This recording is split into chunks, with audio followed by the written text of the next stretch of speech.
Greetings, dear learners. I extend a warm welcome to you for another session in our MOOC on population and society. In our last session, during week 7, we delved deeply into the discussion on population policy, its significance, and the various critiques surrounding it. Additionally, we also explored the family and the reproductive health policies in India, shedding light on the role of media and its influence on population change and growth. Today, as we embark on the 8th week of this MOOC, our focus will shift towards examining population growth and change from a different perspective, which is urbanization. This is the first video of the week, and in this video, we will discuss Module 25, which is titled Population Growth and Urbanization. So here, we will explore in detail the process of urbanization, relationship between population growth and urbanization, including the methods of measuring urbanization. We will also then try to move on and understand urbanization in the context of India and take a closer look at the trends of urbanization in India. Dear learners, I thank you once again for your continued engagement in this course. Now, before we delve onto this module, let us understand the concept of population growth and urbanization, and also the relationship which exists between the two concepts. In our previous modules, particularly in Module 8, we have already discussed in detail around the concept of population growth. So population growth, as we all know by now, it refers to the change in the number of individuals over a specific period of time. Population growth varies from nation to nation and also among the different regions of a nation depending upon factors which may be direct or indirect. And on the other hand, if we talk about urbanization, while not always being a direct result of industrialization, this concept of urbanization is commonly linked to the process of industrialization as a structural transformation. This process involves the clustering of both small and large-scale commercial, financial, and administrative infrastructures in urban centers, alongside the improvements in transportation, facilities of communication, various technological development, cultural and recreational amenities, all of which contribute to the phenomena of urbanization. And urbanization also denotes a social, psychological, and cultural process in which the individuals, they pick up aspects of the material and immaterial cultures of cities, such as ideas, organizational structures, and behavioral patterns. Also, when we view the concept from the lens of migration from rural to urban areas because of industrialization, or else in search of job opportunities, various scholars have given different understanding of the concept. According to C.B. Mamoria, urbanization refers to a process by which the urban values gets diffused, behavior patterns are transformed, and movements from villages to cities occur. Similarly, scholars like Wallace and Wallace holds that urbanization refers to the movement of people from rural to urban areas or the city. Urbanization has been an ongoing and a universal process. It is a global process which has been assumed to shape the future of humanity in the coming eras.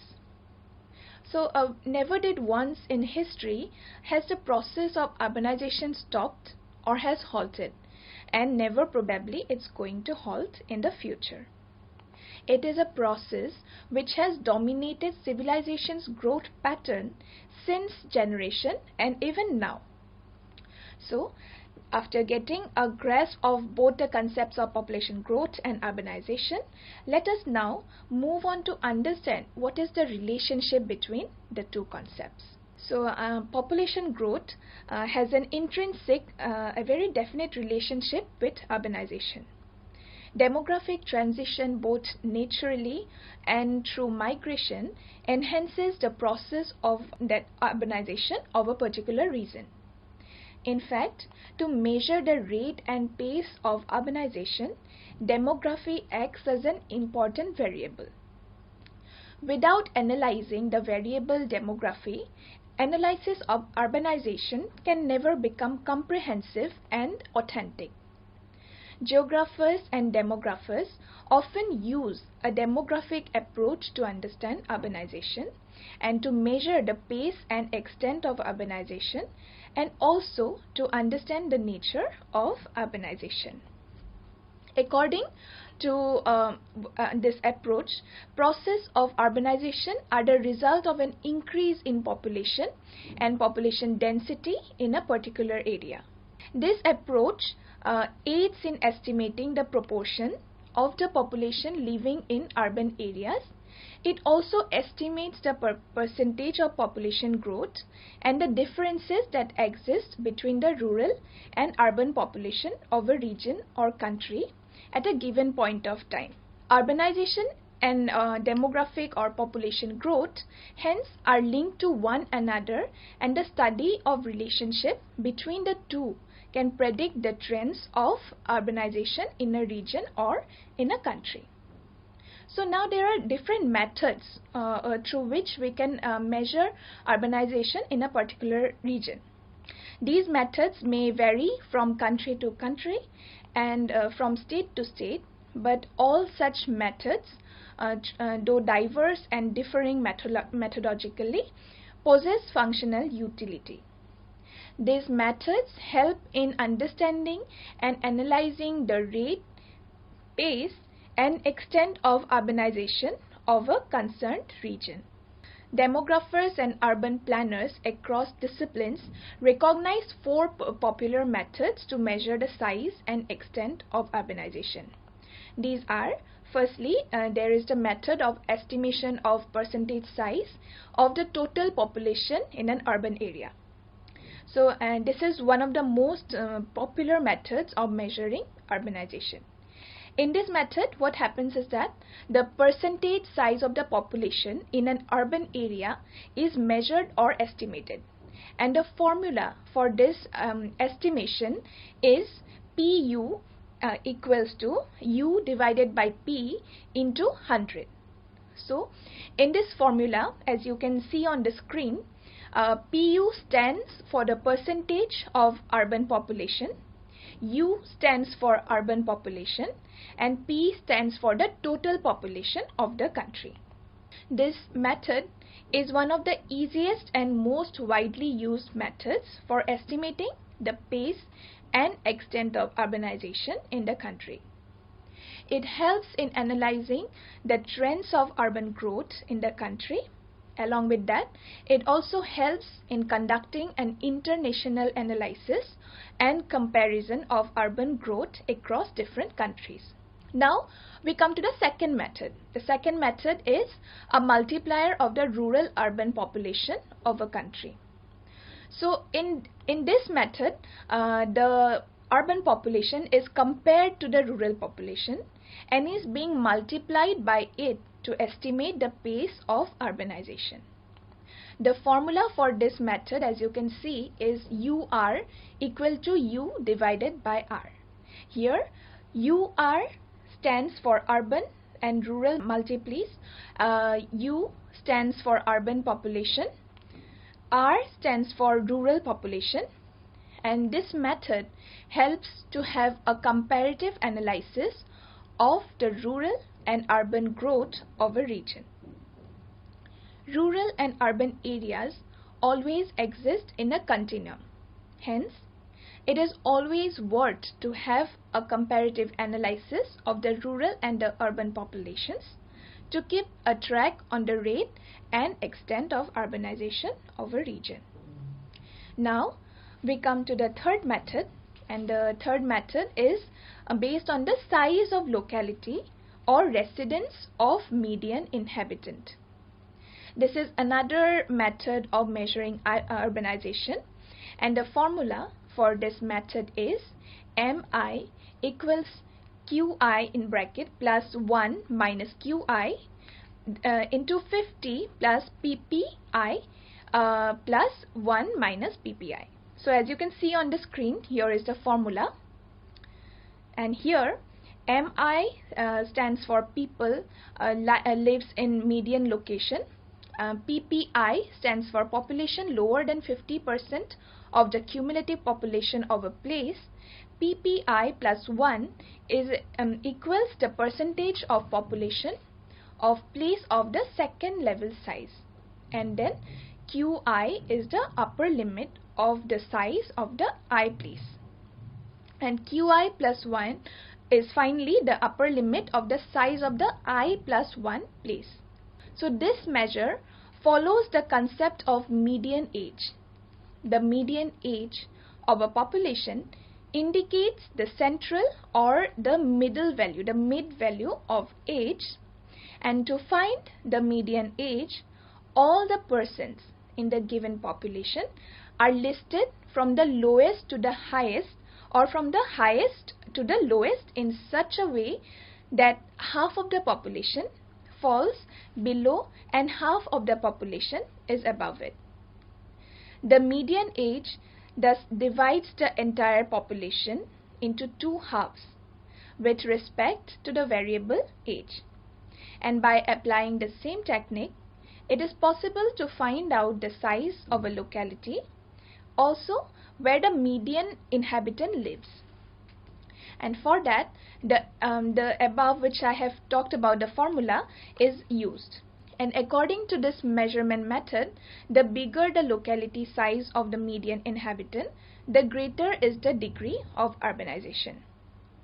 But it is also important to keep in mind that this index should be calculated only when the urban population in a country is more than 50% of the total population. That is, you consider the urban and rural population, and if the urban is 50% above the total population in an area, only then this method can be used. Then lastly, we have the method of estimating the pace or tempo of urbanization.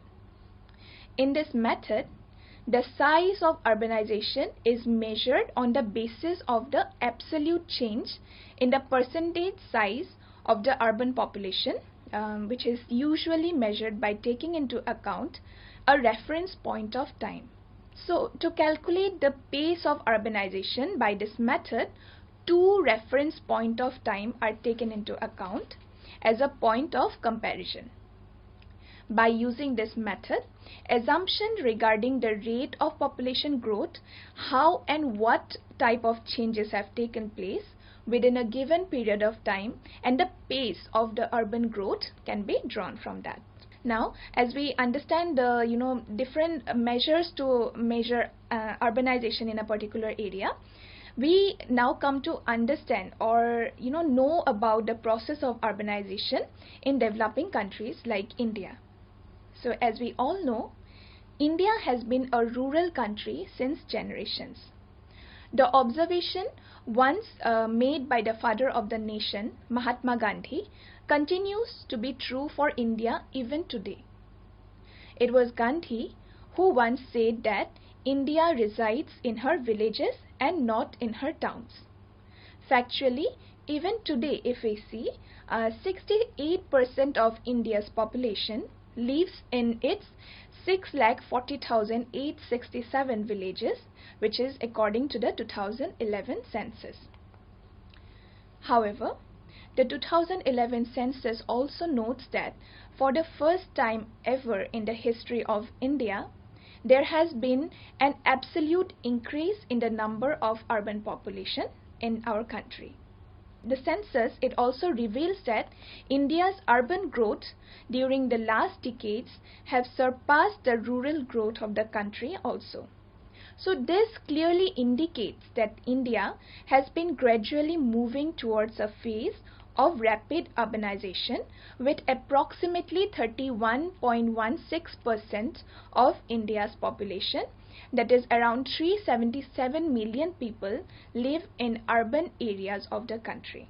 The Ministry of Housing and Urban Affairs of India also holds that India is a part of the global trend towards increasing urbanization, in which more than half of world population is living in cities, towns at the present. So, urbanization has been the dominant process of contemporary India. Though the pace and extent of urbanization varies from region to region and from state to state, the process of urbanization has never been stagnant in the country. In fact, the whole process has further strengthened in decades succeeding the independence. So now, let us move on to discuss the trends of urbanization in pre- and post-independence India to have a vivid idea about the pace and extent of urbanization in India. So by now it's clear to us that urbanization in India has a long past but a short history. India has faced historic urbanization since the time of its first ever known civilization, the Indus Valley Civilization. In the succeeding civilizations also, urbanization unfolded in this land in new and novel ways. All the known dynasties of the land, starting from the Aryan to the Mughals, from the Mauryans to the Kushanas, from the Kanvas to the Guptas, and others also contributed towards the rise and fall of urban centers across the country. Nevertheless, the more systematic phase of urbanization in India began during the colonial rule. In fact, the present form of urban India can be said to have its elementary beginnings under the colonial administration only. The pace of urbanization has taken a new turn during the colonial rule, and new cities and towns have evolved across the country under the administrative and strategic requirements of the British Empire. An almost similar phase of urbanization has continued in the country even after independence. In the post-independence era, the country's adoption of a mixed economy system led to the rise of many of the private sectors in the country. This process further unleashed a new and a vibrant pace of urbanization in the country as more and more people started to migrate towards emerging urban centers. So as put forward by scholar R. Ramachandran, urbanization has entered a new and a more important phase in the post-independence eras. In contrast with the British period, which witnessed a period of urban stagnation, the post-independence period is notable for rapid urbanization, particularly of the 1 lakh and the million cities. Factually, while in 1901 only 11.4% of the population in India resided in the urban areas, in the year 2001 it became 27.8%, and in 2011 it further increased to become 31.2%. In fact, during the post-independence period, the process of urbanization has generically acquired a new pace when compared to the British era. The country, in reality, has attained an upward shift in the urban growth since independence, and the trend of increase in urban population continues, or we can say has been further speeded up since India adopted LPG, liberalization, privatization and globalization model of development. The situation has now been such that the growth percentage of urban population has surpassed the growth percentage of rural population in the country. So this is data given by the census 2011 about the urbanizing India and the growth of urban population. And moreover, if we consider the period since the liberalization era, it has seen a rise of many new towns and cities in and across the country. Many new cities have also been proposed to be built in the coming decades. All this will surely go to give a boost to the urban growth of the country. Further, It has also been predicted that India, along with China, Indonesia, Nigeria, and the United States, will lead the world's urban population surge by 2050. Thus, India's overall pace of urbanization has never halted since independence and probably will never stop in the near future. How the country is going to adapt with such a phase of urbanization will be interesting to watch out for. And in order to map the extent of and pace of urbanization, a comparative analysis of the rural and urban growths of a country is equally important, as we have already discussed earlier, along with the analysis of the growth percentage. Rural and urban areas never stand in opposition to one another, but always is in a continuum. Rapid urbanization often has an impact on rural areas of the region, and urbanization at many times occurs because of rapid migration of rural folks to the nearby urban areas. It also occurs when a city boundary expands to appropriate the nearby rural areas of a region. So in the table, if you can see on the screen, we have a comparative understanding of the growth pattern of rural and urban areas of a country. India has always been a rural country, and it continues to remain even now. But when we look at the actual data of rural-urban growth in the country since the time of independence, we can figure that the total percentage of urban growth in all the decades following independence have been comparatively higher than the country's rural growth rate.